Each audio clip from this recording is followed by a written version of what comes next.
What's going on, guys? JSGC Football here, and today we are doing a match preview for this weekend's opponents, Watford, who we welcome to Deepdale. So about Watford, they were formed in 1881. They play at Vicarage Road with a capacity of 22,200. They play in London.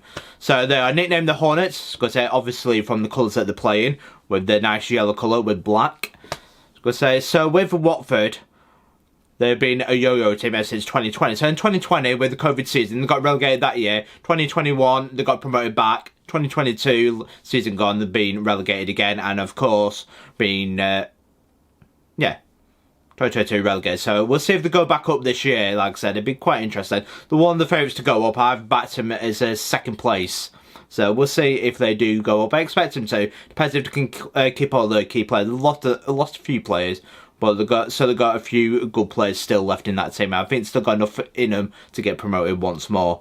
Because how many managers they'll go through before they get that, we'll see.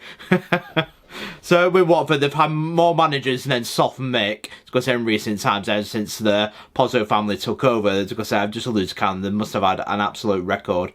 Because it's not unusual for Watford to go through about 3 managers a season. Must have a lot of managers on gardening leave. Like I said, so the latest man in the hot seat, and I mean that literally at Watford, is Rob Edwards, who the match poach from Forest Green Rovers, who got Forest Green promoted this year, 2022. So he's done a good job at Forest Green, he's gone promoted and he's been recognised. But whether he can do that in the Championship, we'll see. Like I said, Watford's a very good team to learn from. We'll see if he'll learn. He might even be a Premier League manager. I mean, that'd be incredible, wouldn't it? In the space of 1 year, from May 2022 League 2 to possibly May 2023 being the Premier League. So currently, after 4 games, Watford are sitting third in the table, 1-2, drawn 2 as well. So they're doing all right at the minute. They've got a decent start. And but the last time they played, they drew 1-1 with Birmingham at St Andrews, who they played in midweek on Tuesday night. So between Preston and Watford now, the last time the two teams met was in the 2020-2021 season, with Watford doing the double over PNE at that time. So Vicarage Road in November 2020, they beat us 4-1. We got our arses handed to us, really. I was going to say they absolutely outplayed us that day. And then they beat us at Deepdale 1-0 in February 2021 with a Joao Pedro scoring from the spot. Like I said, it's a weird season, the 2020-2021 season, with COVID. It weren't allowed any fans in the ground, which obviously plays towards it, like I said. So the next thing to mention is summer transfers now for Watford. So with Watford, they lost Sissoko and Messina. Like I said, that's a little bit of a blow for us, especially with Messina, who's been quite impressive last year. So, and there's certainly got speculation hanging over with Joao Pedro, with Newcastle lurking in the background. So we'll see whether he does join him before the transfer window ends, whether they can poach it. Like I said, Watford certainly value him very high, and we'll see if Newcastle do manage to get their man, or whether he'll stay the season at Watford. But he's under contract, so Watford have got... I don't think they've been in a hurry to sell, especially with such a young star there. I was going to say he is a fantastic player, Joao Pedro, is one to watch. So with the key players is, of course, is Joao Pedro. Like I said, he's the main man. I was going to say, especially that goal against West Brom. What a goal, but not as good as Brad Potts. And the last one, like I said, this is from my Football Manager days. Like I said, is Ciao. Like I said, he's a defender. He's very tall, and I think he's impressive. I think he's a very solid centre back and tall as well. But I just have a loving for him ever since my Empoli days on Footy Managers, because I think he's an amazing defender, and he's certainly proven it in real life, because he's a very decent defender. So the formation with Watford, what they like to play is 3-4-2-1, which they've played twice this season, 4-2-3-1, which they've played once, and of course the switch formation against Birmingham for the first time. Because with this new formation, it was 3-4-1-2. So they played with 2 up front for this one. So this was the last lineup against Birmingham midweek. So a backman in net. So the 3 centre backs are Cathcart, Ciao, and Carbacelli. Probably saying that wrong. And then in the midfield, to make the 4, it's Mario Gaspar, Kayembe, Chowdhury, and Sema. And then in making the 3, so the attacking mid is Sprilla, and then up front it is Bayo and Joao Pedro. Like I said, so a bit interested to see if they go back to the one that they're quite familiar with. It seems to be the main formation is 3-4-2-1, like 2 attacking mids behind Joao Pedro. So we'll see if they go for that. With Preston, we like to play 3-5-2 with wing backs. That's our formation. It's round low. That's his preference. So we'll see I think you can guess Preston's lineup near enough if we get the right personnel. So with our lineup, like I said, we'll go 3-5-2. There's no doubt about it. Because they might switch up a little bit, but I think it'll be 3-5-2 again, or a variation of it with Ryan Lowe. So my prediction for our lineup for Preston North End is Woodman, of course. Like I said, the defence.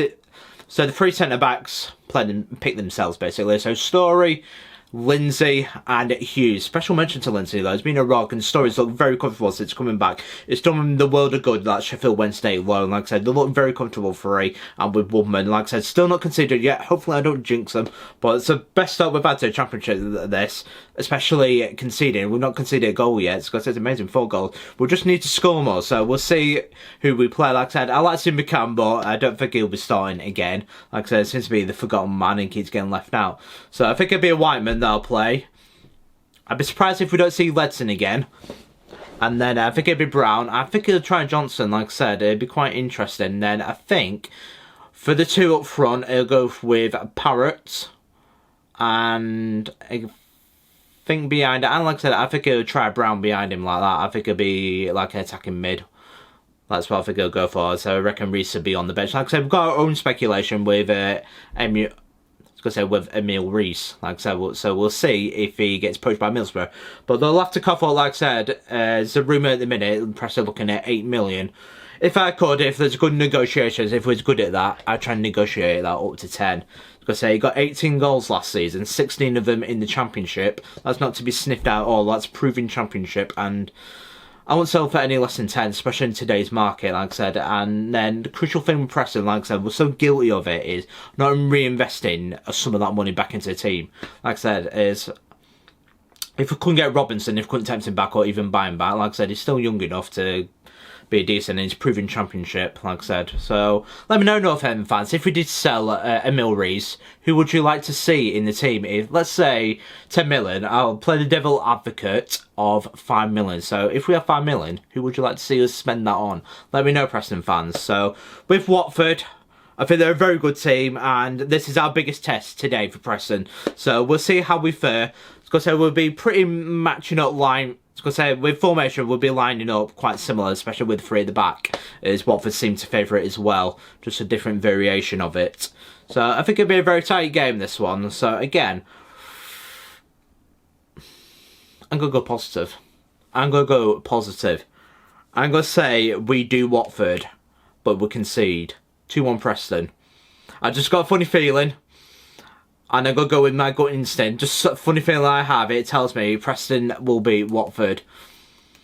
So I'm quite tempted to see if that pays off. So with Preston is, like I said, let me just get the head-to-head, but one last thing to mention. Right, so the record now, the history books, it is in Preston's favour, this one. So with 18 PNE wins, 13 draws, and 13 Watford wins. So the history backs us up. But even in recent times, it's quite even if you go back about 6 like that. Because it's very, very even, actually. If you go back to the last 6, actually, it's 2 wins, 2 draws, 2 losses like that. We're very evenly matched in the history book. But the overall history goes in PNE's favour. So we'll see if that pays out. Like I said, it's Deepdale. I want us to play like Rotherham. If we play like we did against Rotherham, we'll be fine. And surely we'll go bury one of those clear-cut chances and play like that. We won't go too far wrong this season at all. I just want to see us play like that every game. Because it's a really good football and deserve to beat Rotherham. I've been JSGC Football. Do let me know in the comments, Watford fans and Preston fans, what do you think of this game? Give me a score prediction, guys. And then a bit of transfer speculation. Like I said, will Joao Pedro leave Watford? Will we lose Reece? And who would you like to see PNE fans replace Reece if we had that little bit of cash? Who would you like to see in our Preston squad? So I've been JSGC Football. Don't forget to like and subscribe for more football content like this, more PNE content, more Man City content. And I will see you guys at Deepdale versus Watford. Have a nice day, Watford fans, and come on, PNE. Let's do this. Peace. Ciao for now.